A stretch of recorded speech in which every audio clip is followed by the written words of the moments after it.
Hey everyone, welcome back to Breakthrough Innovation, where we uncover what it really takes to lead change, create value, and build what's next. I am JL Heather, and with Preston, we lead Centered, a firm that helps organizations navigate complexity, spark creativity, and unlock the full potential of their teams through innovation coaching and strategy. Today, we're exploring a little bit of a different kind of innovation, the kind that reshapes careers, businesses, and even personal identity. We're joined by Kelly Schuknecht, a marketing strategist, thought leadership expert, and founder of 2 Mile High Marketing. Kelly spent nearly 20 years as the person behind the person, helping CEOs scale companies, build brands, and multiply revenue before choosing to finally bet on herself, which that's a bet I always love to hear about. After rising to executive vice president in publishing and helping grow a fast moving accounting firm from 4 million to 12 million, she launched 2 Mile High Marketing in 2024. In just its first year, the firm saw rapid growth, which was proof that when Kelly stepped into her own expertise, the market responded. She now helps entrepreneurs, agency owners, and authors find their voice, refine their message, and become the go to thought leaders in their industries. She's also the host of Beyond the Bestseller, where she helps women turn their stories and experiences into platforms and influence. Kelly, I'm really excited about this conversation. I think this whole kind of idea of personal marketing, personal identity, and how we frame that is really fascinating. So I'm excited to dig in with you. So welcome to the show. Thank you. I'm excited to be here and talk about this topic. I agree. It's the time is now for developing your thought leadership platform for sure. Absolutely. Well, and it's interesting. So, like in doing the prep for this show, I saw that you were laid off in 2024, which was kind of where you reframed that as an opportunity, and it kind of led to this new endeavor that you're on. I kind of had a similar experience, so I'm really excited to dig into this, and I'm curious, how did you make that pivot feel possible rather than overwhelming? Because that's such a big step and such a different thing. Yeah. Well, part of it is my company had been acquired. So I will say I feel like my brain had a 2-year jump start on that happening, right? Yeah. So my company was acquired and for 2 years I kept thinking, I think I'm gonna lose my job, right? Like I'm in marketing or I am and was in marketing. And so, we were acquired by a company that was 5 times our size, had their own marketing department. And so for 2 years I kept thinking that, but I kept being told like, "No, no, no, that's not gonna happen. That's not gonna Yeah. happen." But I had actually started I had a name for my business. I had started a website. I In early 2024, I finally had it. I'm kind of a DIYer, so I was trying to create my own website, and finally, beginning of 2024, I was like, "I just need to hire somebody and get this website, like, done," Yeah. right? It still was terrible, until we just redid it, after I actually started the business. But anyways, all of that to say, I had this kind of timeline of like thinking and dreaming and just I think I was lucky in that because I had a lot of time to dream up what was next. Mm. Then when I lost my job, I told myself, okay, I'm gonna apply for jobs every day. I'm gonna sit down and that's the first thing I'm gonna do. I'm gonna apply for 10 jobs a day and then I will work on my business. And I did that for one day and I was like, I am going to die inside. Like I Yeah. can't, because I knew what I had accomplished in my 20-year career, and I know what the job search is like, and I know that people look at your resume, make a quick determination, and I was like, I don't want to wait on the right person to see Yeah. value in me because I know I have value. I know what I have done in my Yeah. career, and the idea of applying for jobs was just like that's just hoping that somebody will see that, right? Right. Um, Around that time too, I was seeing all these things on LinkedIn. I don't know if you had this experience, but I would see people posting like, "I was laid off 734 days ago, and I'm Yeah. still without a job, and I'm gonna Oh, lose my house," and all it's these things that I'm thinking heart-wrenching. I don't see now, but it was interesting timing that it was like Yeah. every day I was seeing these kind of Oh, posts, yeah. and I was like, "This cannot be me. I will not be the person a year from now, 2 years from now being, the victim of my circumstance. I am going to take Absolutely. control of this." And so, I can't say I had every answer on day 1, right? But, like, day by day, I just started making decisions, moving quickly, and it to me, it was like, I think that was the difference in I saw myself as bigger than what could have happened, right? Like, Yeah. I was like, "No, I am capable. I am going to do this. I'm going to start this business." Why in fact, one of the things that I keep thinking about now is one of the things my husband said to me at the time was, "If so and so started that company and is now at $1.6 million, why couldn't you do it?" And I Right. remember just being like, "Right. Right. Why Why not? not me?" Right? And so I started just taking I had the mindset at that time that that was going to be me. And I think that made all the difference. Kelly, there's so many parallels between your story and mine. I don't want to over conflate that, but it really resonates with me, I guess is probably what I'm really trying to say. And I think what I love, so we were talking before the show about this idea of personal reinvention, business innovation, and like the differences and like how that all stacked up. So what I love about your story is, was it a pivot? Absolutely. Was it truly personal reinvention? I don't know that it was. There may have been an element of that, but like it sounds like it was already happening there. You hadn't narrowly defined who you were based solely on the job you were currently in. And I think there's a lot of power to that. So maybe expand a little bit on like what have you learned throughout this experience about the connection between personal reinvention, not as a moment in time, but like as a process, and business innovation. Like how do Yeah. those two go together? Like what has your experience been? Yeah.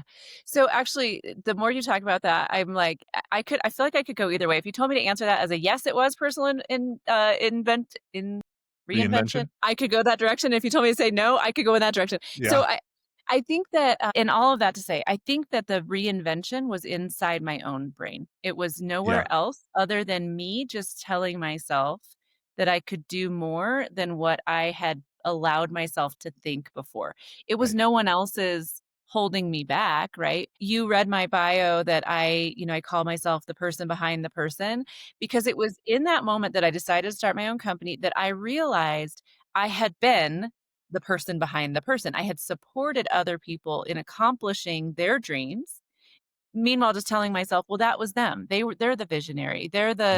They're the idea person, right? I'm just the person who can get stuff done. And I had to reinvent my own sense of self, right? My Mm. own go like the way that I go to market, right? The way that I show up online. And instead of just talking about topics softly, like, oh, marketing, blah, blah, blah, talking about things, it was like I started showing up more confident Right. and saying, like, this is who I am, this is what I do, this is how I help people. So the um the reinvention piece and the kind of innovating in business, I saw myself I took my 20 years of experience and I said, one of the things I thought about was I could start a fractional CMO service, right? That Mm. was actually what I thought I was gonna do Yeah. because that's easy, right? It's just like, Yeah. "Oh, I'm a fractional CMO. I can do anything in marketing. I could, hire me and I'll, whatever," right? I really thought hard in those first couple weeks about what made me me. Like Right. what experience did I have over those 20 years that differentiated me in the marketplace? So it's not Yeah. just come to me with your marketing need and I'll help you create a strategy and, help you get leads. It was I have a background in publishing. I spent 10 years in a publishing company and then I grew a marketing department and I helped grow a an accounting firm from 4 million to 12 million over a period of 6 or 7 years. And I did that by having a thought leadership strategy for my boss Mhm. that involved having a book, going out and speaking, being very present online through LinkedIn, through podcasts, through networking. And so I said to myself, why not create a service around that? Yeah. Right. So that's what I did. I said, I can help people develop their thought leadership platform by getting speaking events, getting podcast interviews, being present on LinkedIn, showing their expertise on LinkedIn, having a book if they want to have that, right? And I started saying that, and people were like, oh, I need that. I had so many business owners going, oh, that's exactly, we know we need to get out and speak, but we don't have the time to be thinking about speaking events, 6 months from now or whatever.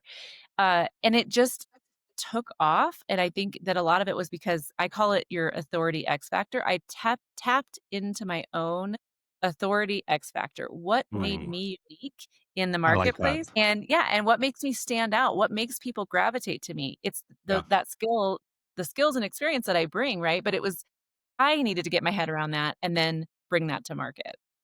Well, and so I love that because I think, and maybe this is just me at this point. So take this with a grain of salt. When I hear the word reinvention, I start to think about things like career change, like completely new skill set, like discarding the old me for the new me. And what I think I hear you saying is less that and more just a new perspective on who you are based on what you already do. And the reason I love that is when we talk about innovation, so often the power doesn't come from some lightning bolt in the shower moment where the new idea hits. The power comes from a new understanding of the problem that leads to a solution that we would have never considered otherwise, which is kind of what I hear you saying here is you Yeah. came to a new understanding of how your personal power could be applied to the world that allowed you to do some pretty amazing things. Yeah. Yeah, I think you're right. So I think it was an evolution, not a reinvention. It didn't come I out like of that word. nowhere, Yeah. right? Yeah, it was a I love how you phrased that because like I said, I had a couple of years of thinking about what I was going to do, right? And I named my business. It was 2 Mile High Marketing and I started a website and I was thinking fractional CMO. That was what I was going to do. But when I had to actually say what I was doing and how I was going to help people, it was like I needed to take what I had done and package that up into Right. something. So it was like me finally understanding how I was best able to serve people. I have 2 teenage boys and they're very interested in this journey that they've seen me go through over the last year. And one of them said to me early on, like, "Do you think you could have done what you're doing now, started your business and had the success that you've had if you hadn't worked in your last job?" Ooh, yeah. And the lesson for them that I'm trying to help them understand is I said, "Absolutely not." Right. Like Yeah. that sure, certain people start businesses in their 20s, their 30s, and they, have great success and great good for them. Yep. I didn't have the confidence or the experience that I needed in order to do what I'm doing now, and I learned so much from my jobs, right? I told you how I helped build that company by having this thought leadership strategy Yeah. for my boss. Well, I wouldn't have known how to do all of that if I hadn't done it in practice before I then created a business out of it. So I fully believe that I was supposed to go through everything I went through before I started my business. And my teenage boys think that you just start a business and you just make money and it's just magic. Well, and I think, you know, so often we have this linear view of our career paths, like, point A to point B, and it's just a natural progression. And I think there are people who have that natural progression, more power to them. I think the people who really excel are the ones who take like some personal innovation, like how do I continually reinvent, evolve myself, innovate around my skill set to do new things and not worry about what the logical next step would have been and focus more on what is the most valuable off ramp from where I am right now to do the next big thing. Yeah, Because I agree, there are definitely people who start those businesses and are successful. Their learning cycle is just different. Their evolution cycle is just different. And I think you also have a lot of people who just feel invisible or stuck. So maybe a good question for you, given your expertise in thought leadership, is what's the first step someone should be taking to start becoming that thought leader, to really lean into their expertise and make sure it's something they can share with the world? I love that question, and it's such funny timing because I literally just posted a TikTok this morning answering that exact question because I get that question when I go out and speak, right? Oh, So, I'm like, sure. what's the Yeah. first thing I should do if I wanna start developing my personal brand or my thought leadership platform? So, my answer in my video and what I'll tell you is I just told you about my authority X factor, and what I tell people is that is the first thing to do, is Word. identify. Now that might evolve. We just talked about this evolution, right? So that might evolve throughout the course of your, career through, just over time, you might think of you might reinvent yourself. You might evolve into different versions of yourself. But right now, what makes you unique and different? That's the very first thing that any solopreneur, any business owner, Yeah. anyone wanting to develop their personal brand needs to identify. For me, 5 years ago, it looked very different, and Right. 5 years ago, one of my platform topics was remote work because I've worked remotely for 19 years, and I fully believe that as a working mom, working remotely made all the difference in my career path, and Oh, yeah. so I had this platform on LinkedIn talking about how remote work is very necessary for women in their careers, that flexibility, that a lot of women just choose one or the other, work or stay home, right? But remote work allows us to do both. Um, so anyways, all of that to say, that was my platform 5 years ago, right? And I would talk about that. I would talk about marketing topics, whatever. I don't talk about remote work as much anymore because it's not quite as relevant to what I'm doing with my content.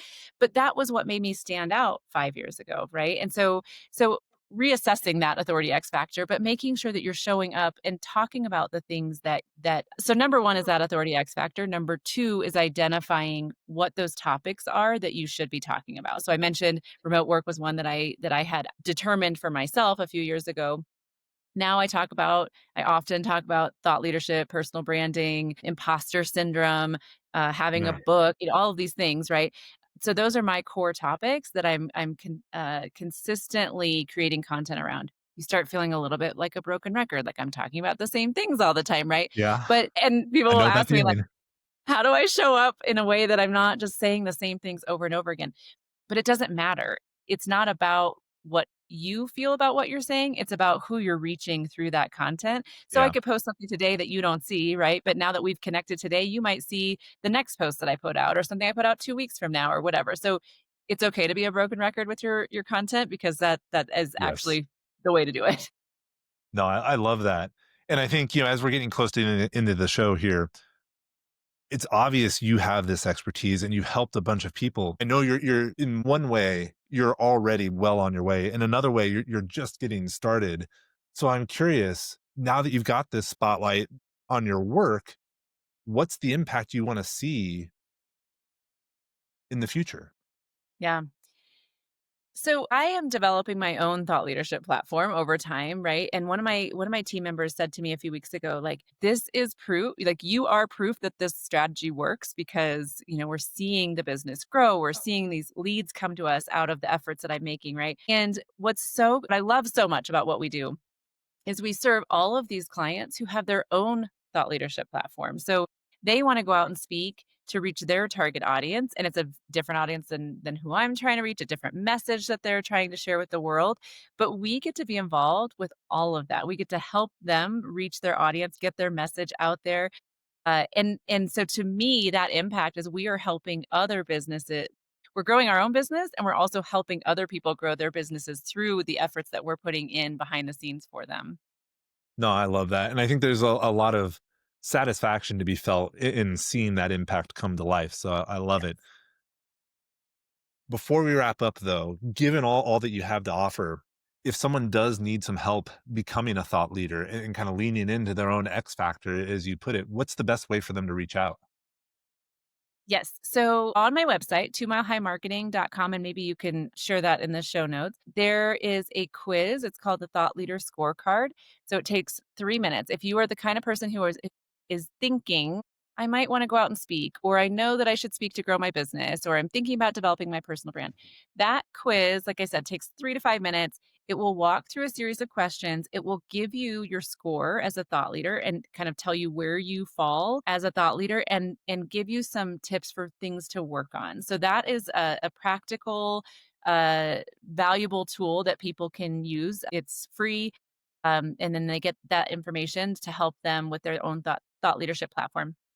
And then LinkedIn. So connect with me on LinkedIn. Again, you can put that in the show notes because I have a very challenging name to spell.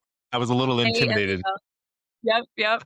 But Kelly Schuknecht, so you can connect with me on LinkedIn. And like I said, I talk often about thought leadership, imposter syndrome, building your personal brand, those types of things. So if that's content that interests you, connect with me there. Awesome. Kelly, I think this has been an absolutely fantastic conversation. I find myself saying this after every episode because I have so much fun talking to all the people we have on the show. I really do love this one because it resonates a lot with me. I love your story. I love the impact you're having for everyone else who's made it all the way to the end with us. And then, like I always say, while you're down there leaving that 5-star review, I'd love to hear about your own thought leadership. Where have you struggled? Where have you had success? What works? What doesn't? I think it's so important that it's worth creating some community and having some discussions amongst ourselves about what we're doing and how we're doing it. And if you know anyone who could benefit from Kelly's expertise and thought leadership, share the episode with them. Share the knowledge and the expertise Kelly has to offer, because I think it's something that a lot of people would benefit from, myself included. So, Kelly, thank you again. This was absolutely spectacular. Thank you. Thanks for having me on. Awesome. And for everyone else, we'll see you next time on Breakthrough Innovation.